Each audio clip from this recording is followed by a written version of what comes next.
Hi, I'm Dr. Katrina Coulter, here to talk to you today about why you need more fiber in your diet.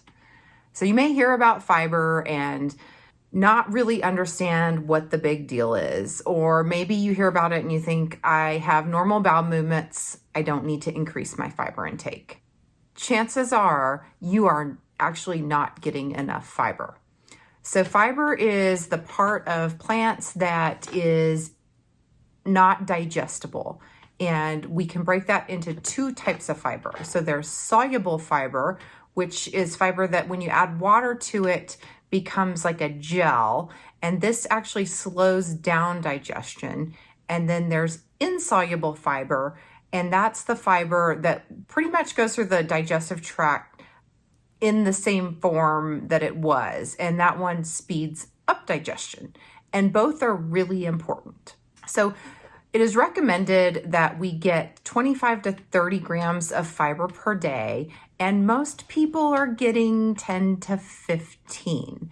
And that's because we eat way too many ultra-processed foods that are replacing real food with kind of these food substitutes that are made in a lab and really don't contain the fiber. I have a whole video on ultra-processed foods that you should check out if you're interested in learning a little bit more about those. But let's get back to fiber. Let me share some details with you of exactly how this fiber enhances our health. So first of all, it can really help with weight management because eating fiber helps us stay full longer. And so you're not craving more and more calories because that fiber is sitting there in the gut. So that can help if you're trying to lose weight or you're trying to maintain a certain body weight.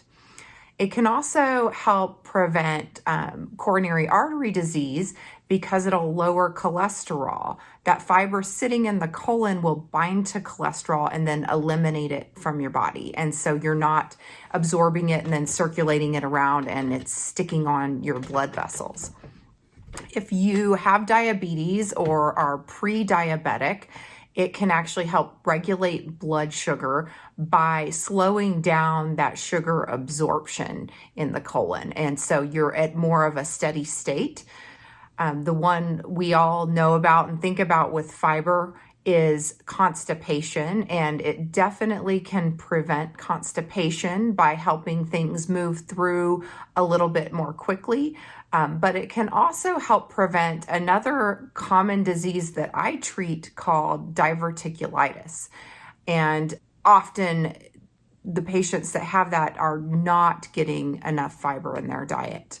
My favorite benefit, as you'll learn if you watch a lot of my videos, is that fiber nourishes the microbiome. Those are our bacteria in our gastrointestinal tract that help keep us healthy and train our immune system. So fiber serves as a prebiotic, the food that feeds those beneficial bacteria. There's also a recent study in 2022 that showed adults over the age of 50 that ate more fiber had improved cognitive function. So it can help prevent the dementia or cognitive decline that is associated with aging. So getting the recommended amount of fiber, that 25 to 30 grams, or even more, up to 38 grams if you're a male, will decrease your risk of death by 27%. I kind of like those odds, so I think I'm going to add more fiber into my diet. You're going to want to increase it incrementally. You don't want to just go from a very low fiber diet to a very high fiber diet. You will become very uncomfortable from a gastrointestinal standpoint. So you want to slowly amp it up. And as you do that, you want to make sure you're drinking lots of water. So where can you get all this awesome fiber that you're going to add to your diet? It's found in pretty much all plants. So it's in nuts, it's in seeds, vegetables, fruits, cereal grains, all great sources of fiber. Legumes specifically are an incredible source of fiber.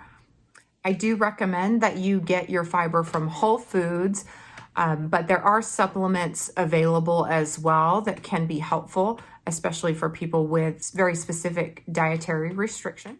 All right, hopefully you are inspired to go eat your fiber-rich diet and get your 25 to 30 grams a day. If you found this helpful, please hit the like button and subscribe so that you don't miss any other of my videos on how you can improve your overall health.